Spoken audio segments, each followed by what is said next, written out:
Douglas Malin, author of Fact and Fiction. Just went to a little backstory on this chapter, Cubby. Cubby was Hubert Selby Jr., the author of Last Exit to Brooklyn. This is a groundbreaking novel in the early 60s, banned in a lot of countries. And I got to meet Cubby and spend some time with him towards the end of his life. I was mostly motivated by the hopes that he would introduce me to his I was going to say his therapist, which I probably could have used, but his agent. That was what motivated me to, and I got his number from a friend of mine, and it took so much nerve to call him, and I called his number, and he answered. I couldn't believe it. I was like, oh my God, he answered. And I introduced myself. I told him who I was. I told him I'm a writer. I'm a big fan of yours, and I would love to meet you. And he said, well, I go to this place every Sunday at such and such time. You're welcome to meet me there.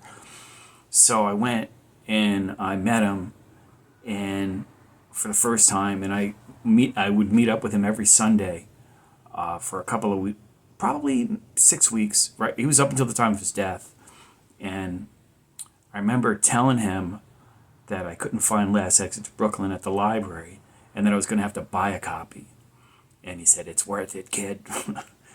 And I said, "If I get a copy, would you sign it?" And he said, "Yeah, absolutely."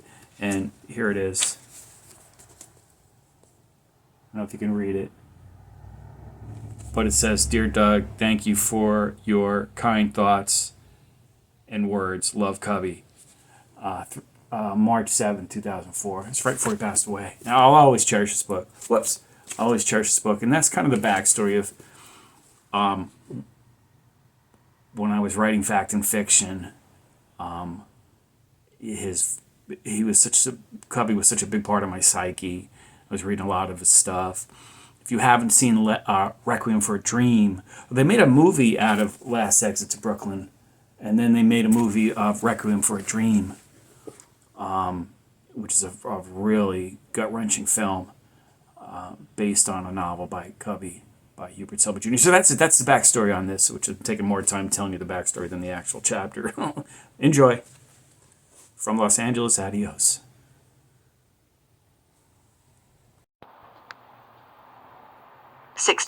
Cubby.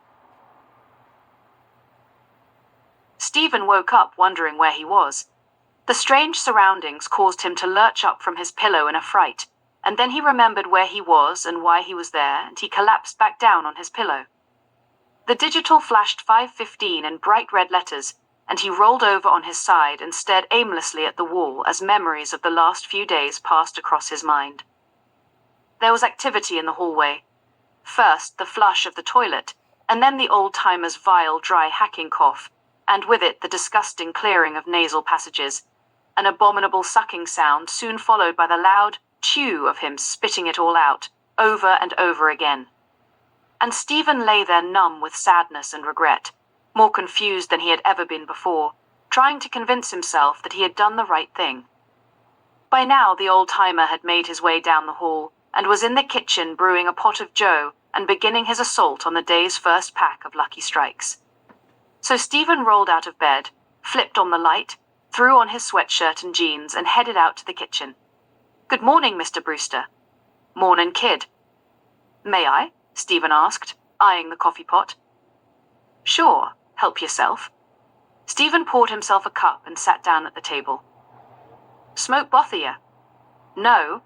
What kind of work is it you do anyway? That is, if you don't mind me asking." "I'm a writer." "A writer, huh?" "Yes, a writer." "You ought to go talk to my friend Cubby. He's a writer too."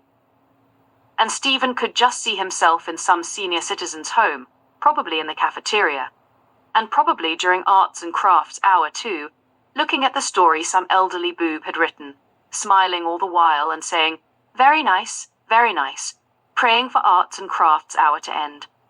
"You want to meet him?" "I'm kinda busy." "Kinda busy, huh?" And Stephen sipped the hot coffee and nodded yes. "So how long you planning on staying anyway?" "Hopefully just to the end of the month, if that's okay." "Sure it is. That is, if you got the money. I mean, I like you, kid, but this ain't no flop house." "Mr. Brewster, I can assure you that I will have no difficulty paying for my room. Well, it's almost a week and you ain't paid yet, so I don't know. Stephen didn't answer. So you're a writer, huh? A yes and a courteous smile. Then how come you don't want to meet my friend Cubby? Like I said, I'm busy. But he might really be able to help you. He's a famous writer. Stephen rolled his eyes and with a condescending smirk said, Well, I hold a degree in English literature from Manhattan College, and I've never heard of any famous writer named, what was it? Cubby? Cubby's just his nickname. His real name is Hubert Selby Jr. Sorry, never heard of him. You mean you went to college and you never heard of my friend Cubby? Nope. Wait a minute. Let me get this straight. You're a writer, a college grad no less, and you never heard of Hubert Selby Jr. Correct, Stephen answered, his patience wearing thin. I'm a writer, a college grad no less, and I've never heard of Hubert Selby Jr. And the old-timer just sat across the table sucking on a Lucky Strike, and the smoke from it blended into the steam rising up from his coffee, and he smashed the butt in the tray and asked, So, what's the story with you? Cops looking for you? No, Mr. Brewster, the cops aren't looking for me. Brewster sparked the next Lucky Strike, took the first drag, exhaled through his nose and answered, Well, that's good news. What makes you think the cops might be looking for me? Brewster held his steel-cased cigarette lighter between his fingers and started tapping it on the formica. Most guys that pass through my place are bad news, he answered. And they usually don't stay long. Usually cause somebody's looking for 'em. Nope, nobody's looking for me, Stephen answered triumphantly.